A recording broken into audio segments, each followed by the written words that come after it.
tua pe koe o tau ke hu mo puno ki ai mea mo i ko tau pe. A koe ko mau o tua whai whakatupu. Karu mei mua i mua. O ko ke ihe lolo tongani, ke te ke ihe kahauna. Ai o tua o ko i kai hao ka mataanga, pea i kai hao mataanga. I o koe arifa mo o meka. O ko mau whawhetai, pea mau whamalo he koua koeni. Ai o tua nei taupiki ai waki ongo mātua, pea whaiwhanonga mai. O a umai ka te mau toloni, mau kei whili pea Fiona, koe o tua, ke mau hou mo puno ki ai.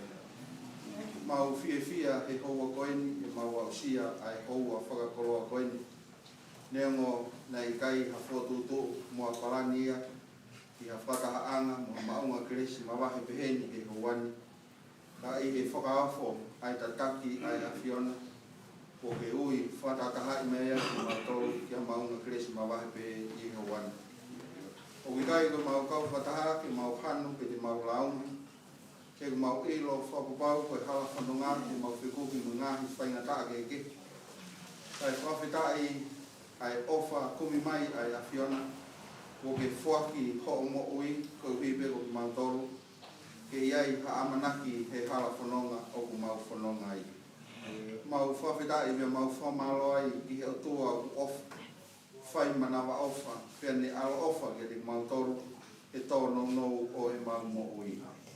O mau hangatu he houa koeni e otua, neongo ku mau kau whataha i he apini, koe apina iai ai loi mata ia o he mo ui.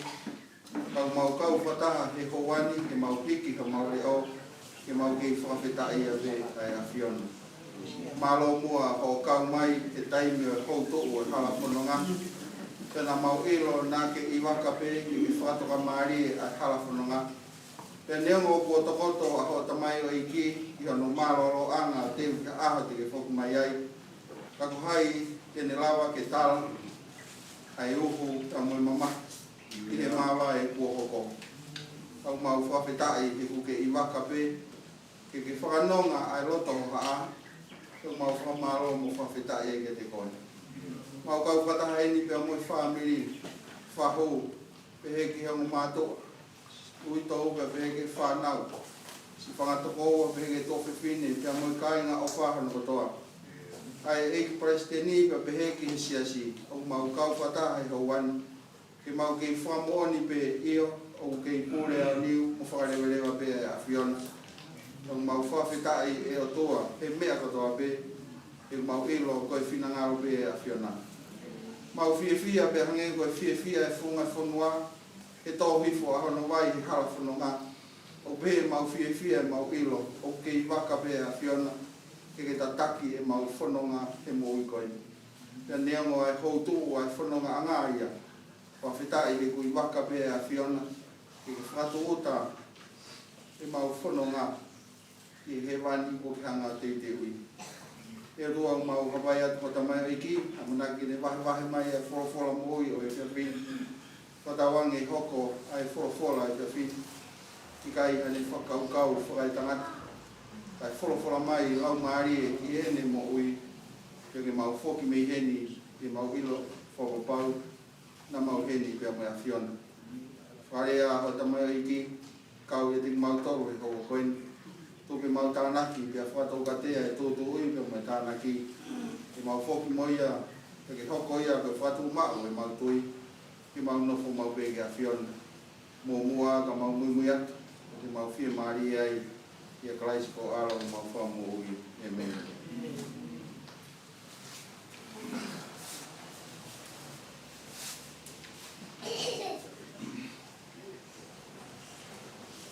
Peke o whatoro pe ki a whio e o tua makumaki.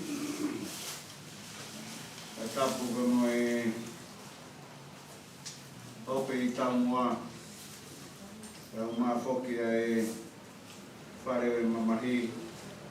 Tapu ki o mātua. E o maa whoki e ui tau. E mo ki whanau. Tapu e ki e peretan. Au mai ka ngalo te siasi. Ore be moa ke o whangatu. Tau ka kato e whanua mo e lotu. tāge whakakato e whatongia o Siasi ko e tatau whaos e Siasi ki he whamiri o te whido ki whamiri o Siosiua Tonga Sione Latu ko e tatau mai ki te whare koen kau ma ai Siasi.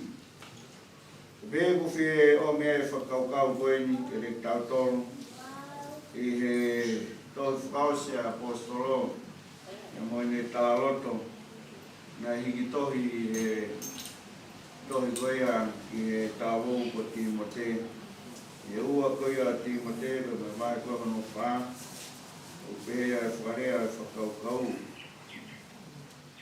ua utaua e taulelei ua ulawai ai whakapue o tauhi ma'u e kutui. Ngā tai o hirifaki mo oku ai pare o i maoni oi. Ai ai whaki mai ki a te au i he awhako ia e he eiki. E whamau maoni oi. E kai ki a te au pē, ka ki a teki nau tolu kotoa pē, o ku ofa i hono whakaha mai ia. Tui ko e tohi whaosene apostolo ki a Timote ko e kaunganga aue, neongene ki tāwou, ka ko e whaiwhekau, ke tāla ki ai apostolo ko e hiria e ngā ue, ko e mālolo. O reo me whakaukau mahuinga koeni ki tawanga whakatongai, mo uini ko tau whepaki pe ai lele i pe mo i kowi. E tānoa kia apostolo ko tau e tau lele i. I e mahino ka te tau tolu ko e i kuna koe ni o whai ki e whiri pe mo i te wolo, ko i kuna ko ia whai e klaisi. Ia ko e tau lele ia, o ka iai ha taimi ko tau i kuna iai, ai ngāu e ko ia e whiri ki e tau mo ui. E lawe mai e whakaukau ni tā mai o tauhi mao pe e kutui. Neo mo ngai whaingata ape, neo mo ngai pōpula ape, mo e nofo prisone, mo e mogosia, mo e whaingata a koe ni ka nai pehe apostolo o tauhi mao pe ki e kutui. Ui tōu kau mai ki whanau, neo mo o hā e ngari ngau ewe e waka, tō hi kua motu e pō whiliki koia o e roto whare koini, o e ki whamiri. Ka ome e whakaukau koini ke re tautolu, he lawe apostolo, e tauhi mao pe e kutui, neongo ai whepaki mo e ngai whainata, mo e ngai pore ke kehe o e mo ui. Ne arewa tā mai e whaosi ngā, ko e hirifaki mai pe a pare pe ko e kalauni, ke te ngā tolu koia o kuikuna, e kai ki a te ia pe koe apostolo, ka ki he taha kotoa pe, e i kuna he mo ui koe ni, e whaki ki ai a klauni, pe koe pare o i kuna. I aone u tatau mai e tamai e ki ke whamiri. Au tau ana ua bebe mo e una loto, i aho koe au e toi tu u, o hange koe tala e wholofola, e ai tata o i maoni o ni. Hiri mai e klauni, o e klaunia o e ikuna, tau hoko ai ko e kai e na whoki, ai pureanga o e otua. Hoi ai e ne pe e o mea e whakaukau ko ia e whamiri, ngata me heni, ange ko e rea apostolo, ngata e whatongia pe mai ngā aue, ka ui kai tuku ai, ai ofa mai ai otua, e mohono teu e tau mo ui, e tau whitau laki pe mo ia aha. E whaitawange ia hua koe, ai ki o whaitawekina, ai si o matua ko fua hono manawa. E tā uomo, wa mai ki ahoni. E ngata pe ai ka ui tau, mo i ki whanau. O atu pe a loto toa mo i tui o kumaloha. Tawa mai ui kai ke te ia pe, ngata ai e klauni koini, ka ke te ngau tolu ko toa pe, o tui mo pi ki tai ke te ia. Tohang be aho, ngata ai e tau mo ui, mo i mea kotoa pe e mo ui koeni, Ka tau ingasi mo ui ta ngata o nofo ai o lau i tani. Anga hiki o tāwakina, ai whamiri o no katoa, mo e whakaukau o mai e tāpuni aki, e ngai hoa ngā au e koe a SSC, e mo e whare o mamai ko a koeni. Amen.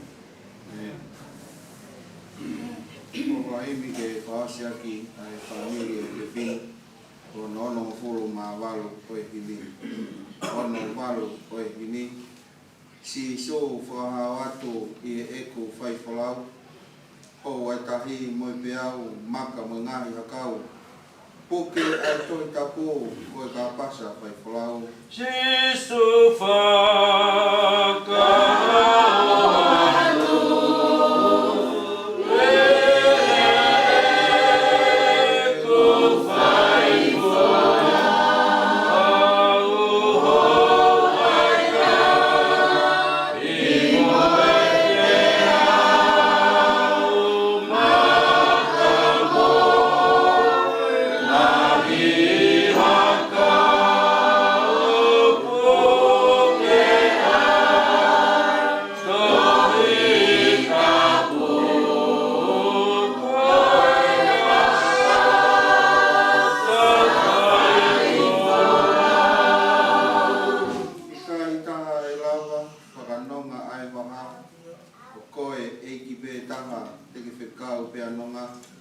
ai tahi mo e matangi he kokoe pe ai tu I kai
kafo pe ai loto I more ko hi ko peau tu koso ko hoko I loto fare kai tai hai te mau kore ki ai ko afiona pe ia ko ke afioi ai mau sononga ku fai he mama mau ia I no ane ku mau fa malo pe mo fa vita I de ko malo ai mau koloa mai loto fare family pe mo sias Yo ke mau whawhetai pe kia re koe he mea kotoa pe ua hoko mai ke te mau tō.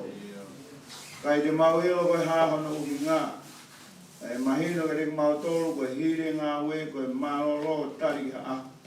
Te ke whoki mai ki he māma koe. Mau kau whanā e whiawhini. Koe te tau whaos. Ki whamiri. Ai siasi he haua koe. Mau kei Moimoi atu pē. Ai siui tau pe mo e whanau. Ki he awhini mai a whiona. A whaitaloa ho a whio kai ki whamanu kia. Pea omi ai loto u tok. Me mo whalala ki a te koe o tonga. Ai taimi koe ni wo hoko ai ai whaitata. Lea mai apostolo ne tala mai ko tau e tau le rei. Lava e whakapue pue. Puke mau pepe mo e tui. Kalauni koe ni ko hiri whaki mai ki a te au. I kai ko au pe, ka kia te nau tolu ko toa pe, o whalala ki a whiona. E koe au mau ui mo lotu ai ki a te koe, i a wheita lawa e a whiona, kai tāpua mai e sui tau mo e whanau. O mai hanonga mo a whimari o whakakloa ki nau tolu. Pake au mea poto whakautoa, mo manu ia ma wah, i nasi ai sui tau mo e whanau. Ai tawalo nau ni mahe tapa katoa pēne o more e tamai ai ki whamanu ia i e a whiona ki nau tō. Iau ma mātua, Sione pe mo susana, mau loto e tamai koe tā wong. Mau kore ho tokoni mo tataki i whaiwia pe e sio ma mātua pe mo e whatotola au whai. E tā wikina pe ho a whio. Tā wikina e whangatoko wā. Tau mā ai tua whewhine. Mau lote tamai, i tāpukina ki nau tola ki ngai tāpok whalang. Mā mai me mo nau toka ua. O e haua koe ni ui kai koha mea u whai mo fua. Mau lotu koe tamai, wange bea loto toa me mo e tui o mālohi. Whalala be kia re koe, whanonga u nau whai mo ui koe. Whahu e kau mai ulu motu. Mau kore pe tamai, i whaivia bebe te taki e ho a whio. Ai toenga ngai whatungia, whalawalawa e whakapa ki tamai koen. Mau lotu be i kei whatonua bebe me langi ho a whio. Tāwak mai ai siasi o mau kau whataha e ho a koen. Ke whaibea e whawhetai mo e whamaro. Mori ke mamau wea iha mau hanu ke la una. Mau whawhetai be mo whamaro he mea kotoa beo koko mai. Ua ke hoko ai whiohi o mau whai, kai ke ngata peheni, hangatu he kaha u, amuange aho te whoki mai ke ilo mau tolu po whanau, mau matiu teu ke mau mawhoki e atu koe. Tāpu ina e whamiri o no katoa, whiro lau kutoa peku nau whai iki, mau kore ke tāpu kina, e ho a whio o nau koe. O mona mori ai tōna unou, tu peho wholwhola ko whamama mo e tuhuru. Tāke aku mau tolu ia, Sisu Christ ko aro, kako mau whamo ui, amen, kako e kreso mau eki, me mai ofai o tua koe tamai, whio i me mai lau marie, mau aho mo ofai, i kakain, me whamiri, tu tōku mo mau tolu o nā hika, whai peo te ngata, amen.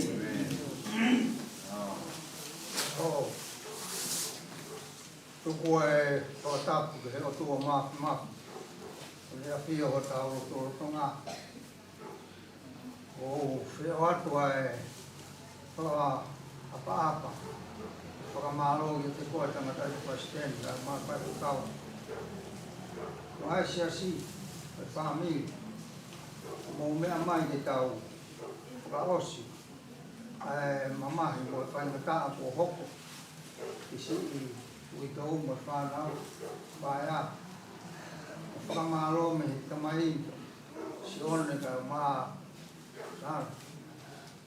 A whakapetai mo e whakamaro ka te kumu tolu. Tau kau whakata. Ta reo mo o mama o atu e ta mo e koeni si. Tonga Sione Latu. O mau whakapetai ke o tua. E aku mau manatu ke wholawhola nai whai e klaisi. E te ki tau tolu i e Sione Matapa o pehe. O na mamahi o mauloto. tui foki ho tua. Te tui ka te au. Te whare o tamai guai ngai no whanga pula. Kana e kai te he, ko kalai ka tiki mō tō. O alo te teo ha poto, mō tō.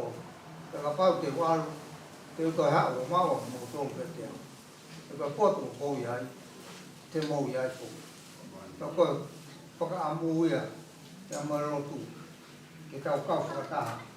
Mai ta mā wei ki kone, moho i he mate.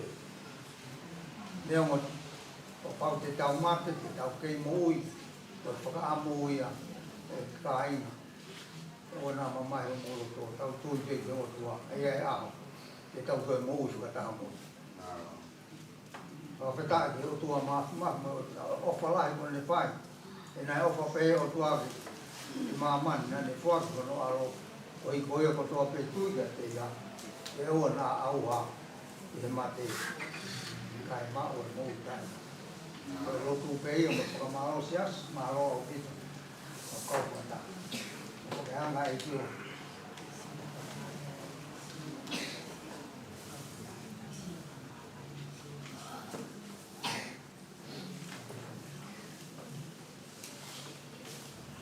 Kai ki hane ma.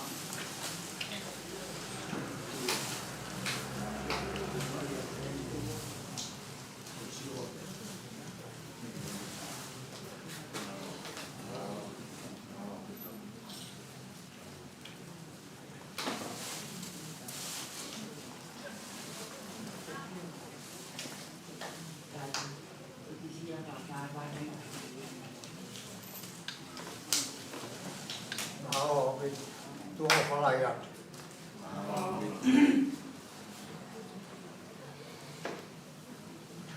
Maftai, Tamul. Tupe ke whafungai atu e whamalo, o to hounga, ai tangatai ki Palestini, o Siosiua, e te koe, Sione. Mo whata whanga, ai no mai waka Siosiua, Paula. O kore atu Tamul, te koe ki tuangi mai waka, Siosiua. I whukpeki marai, whai mea haloto. Tau, ai lotu de rei, ai omi e ki, tau. Maro atu Tamul, maro atu mamari, ai whukpeki marai au. Tai whakumia mi, se reo mrango karawa. Malo o pito.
This